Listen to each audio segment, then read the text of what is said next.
Sure. To you, good day. Hello. Bashar, you've been such a magical, creative part of my life in the last couple of years. So thank you. Again, it is our pleasure. Um, I'm just going to start off with just a little story, if that's okay, just about Yes. just something you're involved in. So a couple of weeks ago, or sorry, about a couple of months ago, my son asked me to tell him a story, and he had a new book from the library, and I went in to read him this book, and it was Rumpelstiltskin. Yes. And when I heard the word Rumpelstiltskin, it brought me right back to my childhood. I hadn't heard that word in 30 something years. And so you did not catch our transmission where we talked about the idea of what that fairy tale actually represents recently? I did. Yeah. Right. It was after the fact. So so I started reading the book to him, and it brought me right back to my childhood when I was an infant, and I was going through the trauma of the death of my mother at the time. All right. And my son was asking me, he's like, what is this about? Like, why on earth would the miller sell his daughter, and why would she say that the newborn, her firstborn, Rumpelstiltskin could take him? And I was baffled as I was reading it, and I was thinking, I don't know. But I was also having my own experience of my memory of Rumpelstiltskin for the first time. Yeah. Listening to it on a tape in the dark on my own, and my son was having the same experience that I had as a kid. Yes. I couldn't give him any answers, and you couldn't. One moment. You couldn't. Did you say you did or didn't hear our transmission? Oh, yeah, sorry, I did afterwards. So after you read the book. So about a week later, Rumpelstiltskin came up again, and my son was asking me the same question. I said, I really don't know. And then I looked at my phone, and there was a message from the Bashar team saying that you're going to describe what Rumpelstiltskin is all about next week. All right. Well, how synchronous of you. So completely. So the next week, of course, I tuned in, and you described how Rumpelstiltskin represents the negative belief. So in that moment, I realized that, Jesus, like Rumpelstiltskin, like what is the negative belief that I could have bought into at the time? And I did my own investigation, and it turned out that the belief that I bought into was that I can't do it on my own. All right. The belief that I uncovered, and it was just such a magical, synchronous way for it all to unfold. Bizarre. Yes. But do remember that the idea of the story of Rumpelstiltskin actually transforms negativity into positivity. Exactly. All right. Yeah, like what I realized when I uncovered that belief was that I have been doing it on my own, and we're all doing it on our own. And even if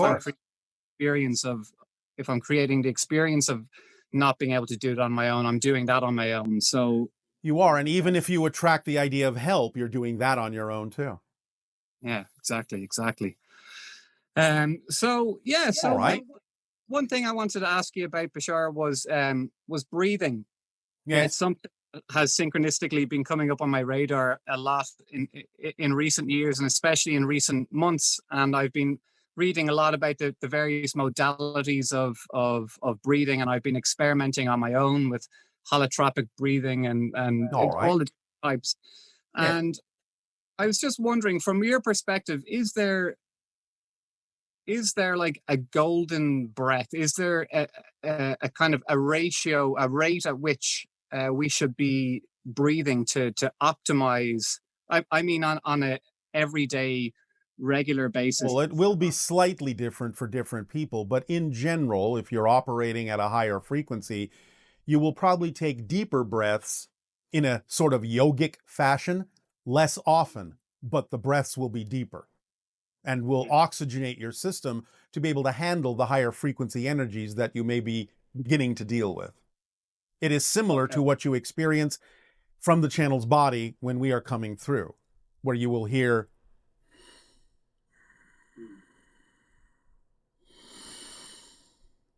Yeah. It takes place in a slightly different part of the body than normal breathing.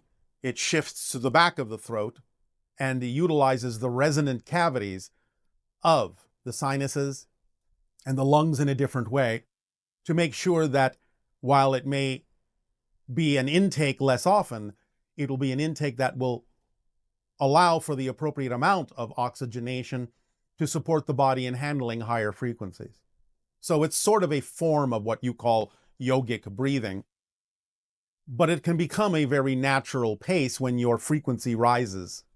It may be a natural response to it. Okay. And would it be true if that breath, if I was to, I guess, master or to inhabit that breath as a daily experience, is it like is can that rid your body of toxicity? Like as It can help. It can help.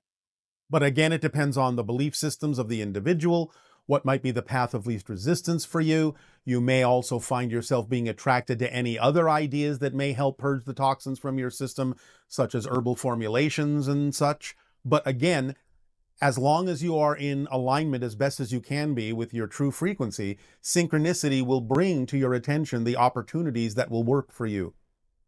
It might be a combination of things. Yeah, of course. Okay.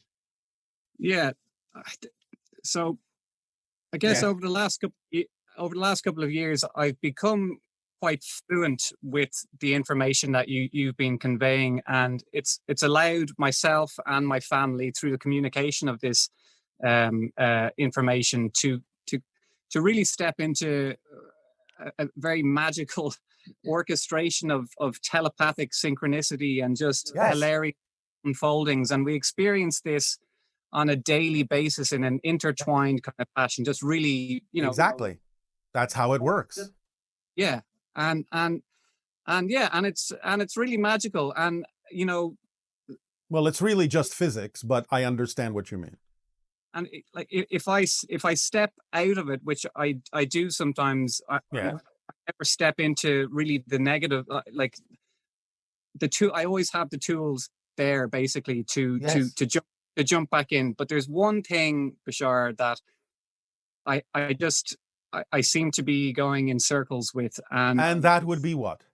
it's it's been with me for now 30 years, and it's issues with my skin. And despite my best efforts with detoxification, with different diets, with this information, with understanding that my skin has brought me on this journey, and I couldn't have learned what I had learned without this issue kind of driving me on this path.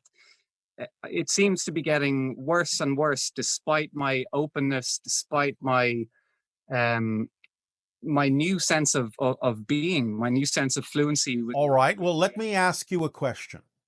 Okay. Why should it change? Yeah. Can you continue on your spiritual path even if it continues with you? This particular experience with your skin? Is it actually stopping you from doing anything that you really need to do?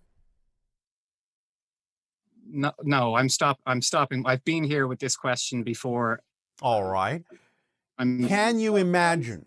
Can you imagine continuing to expand even if that particular physical effect continues to be chosen by you? There's a series of questions here we're asking, so just answer each one in turn. Can you imagine continuing to expand your consciousness and the synchronicity and the joy in your life, even if that condition continues? no. No. Why not? Um Where do you think it's going to go? What do you think it's going to do to stop you? Has it stopped you so far? yes, yes. How has it stopped you? You just described the idea that your life every day is a joyous intertwining experience of synchronicity and magic. So how has it stopped you so far? It's mostly a synchronistic magical orchestration, but it because I'm become my relationship to food and to everything that I do becomes so has become so negative because I don't know. I'm trying my best to be open to the best thing, but it just doesn't seem to. What if this is the best thing for you, whether you know it or not? Yeah, yeah, I guess. What if it is? Yeah. Well, answer the question. What if it is? Will you be okay with it if you actually know that it is the best thing for you? Why must it change? Yeah, yeah, I know. Yeah, you're right. When you let go of the need for it to change, it will probably change. But up to this point, you've been using it to drive yourself in the direction that you prefer. Do you still have a belief that you need it to drive you further? The paradox may be that you think it's holding you back, but in fact, you may be using it to drive you forward. And you may have a belief that says that you need it to drive you forward, because without it, I know you examine the idea of what would necessarily have been different had you not had it, but think about it more deeply. Would you have driven yourself had you not had it to the same degree? That's interesting. It kind of ties in with that belief that I can't do that. I can't do it on my own. It feels like the same. Yes. Same. So this condition may have been helping you in some ways to drive you forward, to seek what you need, to push yourself, to find answers to things that you believe will make things better in your life. So this may be one thing you think you can't let go of because you may have a belief that without it, you won't continue to pursue the idea of being yourself as strongly as you have in the past by being driven to find a way to let go of it. Yeah, of course, of course. You see the paradox? Yeah. So you need to sort of relax into the idea that it's okay to have it because you've been using it to your advantage. But by relaxing into the idea that you've been using it in that way, you can then allow yourself to gently shift into the understanding that you have the ability to make an agreement with yourself that you don't necessarily need it, because you don't have to be afraid that without it, you won't have the same push or drive to continue to expand and explore. If you know that you're willing to have the same drive, then it's possible that it may alleviate. But if you really are holding on to it because it's what's been serving you and pushing you in that direction, and you are afraid that letting it go will temper your drive and you won't expand as fast, then you're going to hold on to it as long as you possibly can. Brilliant, brilliant. That's perfect. Yeah, I get it. Lovely. Okay, So, thanks. Okay, all right. The crystal skulls. You did a crystal skull transmission about a year ago. Yes, we know. You said the word Asha Kukumats. Is that right? Asha. Yes, well, Kukumats. Kukumats is the name of one of the skulls. Asha is a phrase in our language, which means within. Okay, okay. And are there any of those in Ireland? Is Ireland a place that, you know, one of those would? It does have one of the 13 skulls, yes. Wow.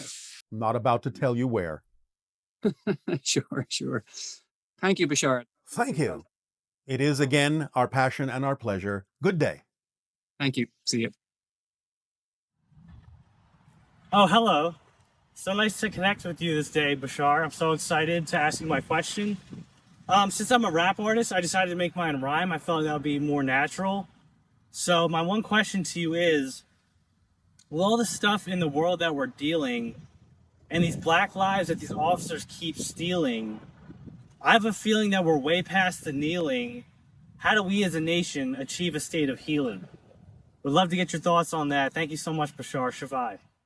You have to validate yourselves. You have to validate the differences between you. You have to operate from compassion and support and love. You have to understand that you are powerful as you need to be to attract what you need without hurting yourselves or anyone else in life in order to attract it. You have to trust the way things unfold. You have to know your connections to the infinite and express them by following your passion and being yourself and fulfilling your purpose in life and allowing others to do so as well.